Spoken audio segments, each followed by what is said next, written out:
கர்த்தருடைய திருநாமத்துக்கு மகிமை உண்டாவதாக. கர்த்தர் இந்த மாதம் கொடுக்கிற வாக்குத்தத்தம், கர்த்தர் உன் ஆக்கினைகளை அகற்றி உன் சத்துருக்களை விலக்கினார். இஸ்ரவேலின் ராஜாவாகிய கர்த்தர் உன் நடுவில் இருக்கிறார், இனி தீங்கை காணாதிருப்பாய். அல்லேலூயா. கர்த்தர் உன் நடுவில் இருக்கிறார், இனி தீங்கை காணாதிருப்பாய். கர்த்தர் நம் நடுவில் இருக்கிறவர், ஆகையினாலே நாம் தீங்கை காண்பது இல்லை. கர்த்தரை நடுவில் இருக்கிறார் என்று விசுவாசிக்கிறவர்களுக்கு கர்த்தர் தீங்கணுகாதபடி பாதுகாக்க போகிறார். இன்றைக்கி அநேக நம்முடைய வாழ்க்கையின் சூழ்நிலைகள், நாம் சந்திக்கிற பிரச்சனைகள், போராட்டங்கள், அநேக சந்தேகங்களை நம்ம மனசில் உருவாக்கலாம். கர்த்தர் இருக்கிறாரா, என் கூட ஆண்டவர் இருக்கிறாரா என்கிற சந்தேகத்தை உருவாக்குகிற பல போராட்டங்கள் நம்முடைய வாழ்க்கையில் எழும்பலாம். ஆனால் ஆண்டவர் சொல்கிறாரு, நான் இருக்கிறேன்னு விசுவாசிப்பேன், ஆனால் உன் தீங்கை எல்லாம் நான் காணாதிருப்பாய் என்று ஆண்டவர் சொல்லுகிறார். அல்லேலூயா. முதல்ல நமக்கு சொல்கிற ஆண்டவர் எப்பேற்பட்டவர் என்பதை நம்ம புரிஞ்சுக்கணும். 17ஆம் வசனம் சொல்லுது, அவர் வல்லமை உள்ளவர். உன் தேவனாகிய கர்த்தர் உன் நடுவில் இருக்கிறார், அவர் வல்லமை உள்ளவர். அவர் வல்லமை உள்ளவர், அவருக்கு எல்லா வல்லமையும் உண்டு. அவரால் முடியாத காரியம் ஒன்றுமே இல்லை.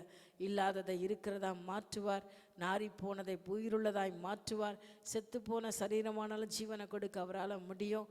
அவரால் முடியாத காரியம் ஒன்றுமே இல்லை. இல்லாததையெல்லாம் உருவாக்கி கொடுக்கிற கர்த்தர் அவர். ஸோ அவர் வல்லமையுள்ள தேவன்.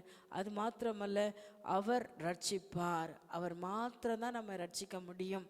அவரை தவிர வேறு ஒன்றினாலும் இந்த உலகத்தில் நம்ம வச்சிருக்கிற எந்த காரியமும், நம்ம நம்பிக்கையாய் கொண்டு இருக்கிற நம்ம சுயபலமானாலும் பணமானாலும் மனுஷரானாலும் எந்த நம்பிக்கையும் அற்றுப்போகும். ஆனால் அவர் மாத்திரம்தான் நம்மை ரட்சிக்கிறவராக இருக்கிறார் என்பதை நாம் உண்மையாக விசுவாசிப்போமானால் நமக்கு அவர் கூடவே இருந்து தீங்கணுகாதபடி காக்க வல்லவராக இருக்கிறார்.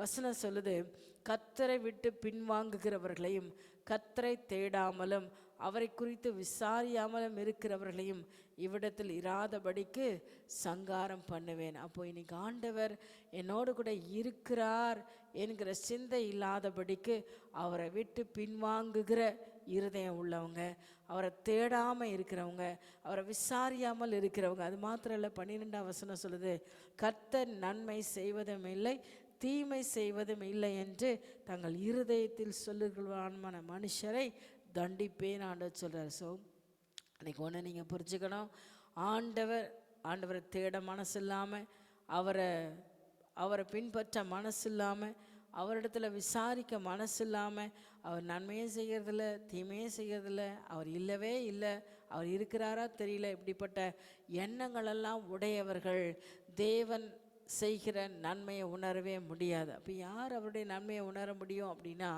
கர்த்தரை உண்மையாக தேடுகிறவர்கள். வசனம் 2ஆம் அதிகாரத்தில் 2ஆம் வசனம் சொல்லுது, நீங்கள் உங்களை உய்த்து ஆராய்ந்து சோதியுங்கள். முதல் நம்மை நாமே உய்த்து ஆராதிக்கிறோம். ஆண்டவரை உண்மையாக நான் தேடி கொண்டு இருக்கிறேனா, நான் தேவனுக்கு முன்னால் பரிசுத்தமாக இருக்கிறேனா, அவரின் நடுவில் வாசம் பண்ணுவதற்கு ஏற்ற தகுதி உள்ள வாழ்க்கை நான் வாழ்கிறேனா அப்படின்றத நம்ம ஒவ்வொரு நாளும் ஆராய்ஞ்சு பார்க்கணும். இந்த மாதத்தில் ஆண்டவர் அவங்க கூட இருப்பேன் வாக்கு பண்ணார். ஆனால் யார் கூட இருப்பேன், யார் மத்தியில் இருப்பேன் அப்படின்னு சொல்கிறார் அப்படின்னு சொல்லி பார்க்கும்போது, உண்மையாக உய்த்து ஆராய்ந்து பார்க்கிறவர்கள். உங்களை நீங்களே ஆராய்ந்து பாருங்கள். ஆராய்ந்து பார்த்தல், நம்மை நாமே ஆராய்ந்து பார்க்கணும். என் செயல், என் சிந்தை, என்னோட ஒவ்வொரு செயல்பாடுகளும் தேவனுக்கு பிரியமாக இருக்கா? வேதம் சொல்லுது, நான் பரிசுத்தராக இருக்கிறது போல நீங்களும் பரிசுத்தராக இருங்க அப்படின்னு ஆண்டவர் சொல்லியிருக்கார். அப்போ அவருக்கேற்ற பரிசுத்தம் நமக்குள்ளே காத்து கொள்வது இது ஒரு நாள் சம்பவம் அல்ல. நம்முடைய வாழ்நாளெல்லாம் ஒவ்வொரு நாளும் நம்முடைய பரிசுத்தத்தை காத்து கொள்வது மிக அவசியமாக இருக்குது. அப்போ அவருடைய பரிசுத்தத்தை காத்து வாழ்கிற மக்கள் மத்தியில் தான் அவர் இருப்பேன்னு வாக்கு பண்ணுறார். அப்போ யார் ஒருவர் இந்த பரிசுத்தத்தை காத்து கொள்வதுக்கு உண்மையை உத்தவமாக தன் இருதயத்தை அவரிடத்துல கொடுக்குறாங்களோ, உண்மையான இருதயத்தோடு அவரை தேடுறாங்களோ, அவங்க மத்தியில் அவர் இருப்பார். 2வது காரியம் சொல்கிறாரு, என்னை தேடுங்கள், அவரை தேடுங்கள், நீதியை தேடுங்கள், மனத்தாழ்மையை தேடுங்கன்னு ஆண்டவர் சொல்கிறார். அப்போ 2வது காரியம் அவரை தேடணும். அவரை தேடுற ஒவ்வொருவருக்கும் அவர் கூடவே இருப்பார். அவரை உண்மையாக தேடுறவங்கள அவர் கூட நடுவில் இருந்து தீங்கணுகாதபடி காப்பார். அப்போ ஃபர்ஸ்ட் நம்ம ஆராய்ந்து பார்க்கணும், 2வது தேவனை தேடணும், 3வது மனத்தாழ்மையை தரித்து கொள்ளணும். அப்போ மனத்தாழ்மை என்பது இங்கே வேதத்தில் பார்த்தீங்கன்னா யாரெல்லாம் ஆண்டவர் அழிப்பேன்னு சொல்கிறாருன்னா 2 அதிகாரம் 15 சொல்லுது, நான் என்னை தவிர வேறொருவரும் இல்லை என்று தன் இருதயத்தில் சொல்லி நிர்விசாரமாய் வாழ்ந்து களி கூர்ந்த நகரம் இதுவே. அதுக்கு தான் அழிவை ஆண்டவர் உண்டாக்குறார். நீங்கள் 3 அதிகாரத்தில் பார்க்கும்போது இந்த நகரம் எப்படிப்பட்டதாக இருக்குது, நம்ம வாழக்கூடிய சூழ்நிலை, நம்முடைய மனநிலைமையே அநேக நேரம் இப்படிப்பட்ட சூழ்நிலைக்கு தள்ளப்படுறது உண்டு. வேதம் சொல்லியிருக்கு 4 பார்க்கும்போது, அதன் தீர்க்கதரிசிகள் வீண் பெருமையும் வஞ்சகம் உள்ளவர்கள், அதன் ஆசாரிகள் பரிசுத்த ஸ்தலத்தை பரிசுத்த குலைச்சலாக்கி வேதத்துக்கு அநியாயம் செய்கிறார்கள். இன்றைக்கி நம்முடைய மனநிலைமை கூட இந்த வேதத்துக்கு அநியாயம் செய்தல், வேதத்தை கேட்டும் உணராதிருக்கிற ஒரு சிந்தையோடு கூட நாம் இருப்போமானால், வசனத்தை நாம் கேட்கிறோம் ஆனால் அதற்கு கீழ்ப்படிய மனதில்லாமல் ஏற்றுக்கொள்ள மனதில்லாமல் இருப்போமானால் நமக்கு அழிவு உண்டாகும் என்று ஆண்டவர் சொல்லுகிறார். கர்த்தர் நம்ம கூட இருக்க மாட்டார். அழிவு தானாகவே நம்மளை தேடி வந்துடும். 2வது ஆண்டவர் சொல்கிறாரு, நீ அநியாயக்காரனோ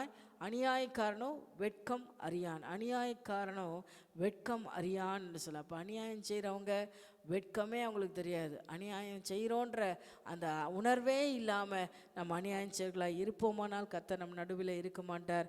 3வது காரியம் வேதம் சொல்லியிருக்குது, அதிகாலையில் எழுந்து தங்கள் கிரியைகளை எல்லாம் கேடாக்கினார்கள். அதிகாலை எழுந்துக்கிறாங்க, ஆனால் அவங்க கிரியையெல்லாம் கேடாத்தான் இருக்குது. காலையில் எழுந்தவனே கர்த்தரை தேடணும், அவரை பார்க்கணும், அவரோட பேசணுன்ற உணர்வு இல்லாமல் தன் சுய இச்சையை நிறைவேற்றி கொள்ள ஓடுகிற ஒவ்வொரு செயல்பாடுகளுமே நமக்கு வேதனையும் போராட்டத்தையும் பிரச்சனையும் உருவாக்கி கொடுக்கும்.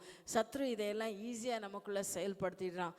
காலையில் எழும்பு, ஆனால் உன் சுய வேலையை செய், உன்னோட காரியங்களை நடப்பி, இதை செய் அதை செய், நம்முடைய மைண்டை டைவர்ட் பண்ணி கர்த்தரை விட்டு பின்வாங்க செய்கிறான்.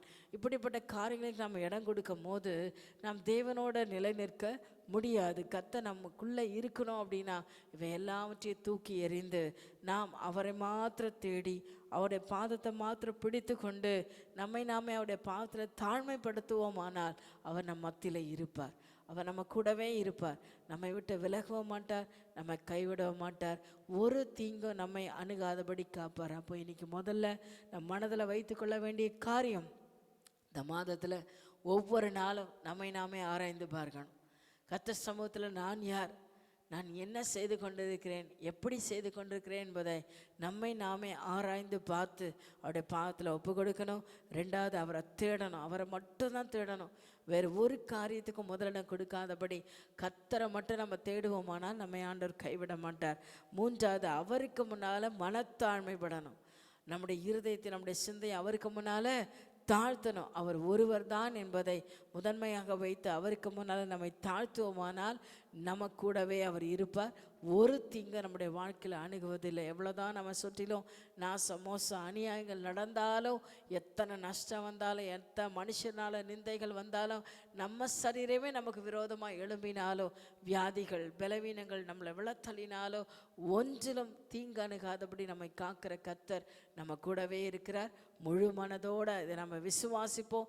விசுவாசிக்க முடியாதபடி அவிசுவாச ஆவி நமக்குள்ள கிரியை செய்யும். அப்படிப்பட்ட அவிசுவாச ஆவியை தூக்கி எறிந்து தேவனுக்கு முன்னால் நம்மை தாழ்த்துவோமானால், நம்மை அர்ப்பணிப்போமானால், நாம் அவரை மாத்திரம் விசுவாசித்து தேடுவோமானால், தேவன் சொல்ல, நான் உன் நடுவில் இருப்பேன், நீ தீங்கை காண்பது இல்லை.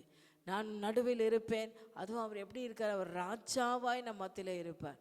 அவர் இருந்து நமக்கு தீங்கணுகாதபடி நம்மை காத்துக்கொள்ள அவர் வல்லவராக இருக்கிறார். இந்த வார்த்தைகளை விசுவாசிப்போம். இந்த மாதம் முழுவதும் நம்மை கூடவே இருந்து நடத்த போகிற கர்த்தருடைய மகிமையை, ரட்சிப்பை, வல்லமையை நம்ம பார்க்க போகிறோம். கர்த்தர் அதிசயமாய் நம்ம நடத்த போகிறார்.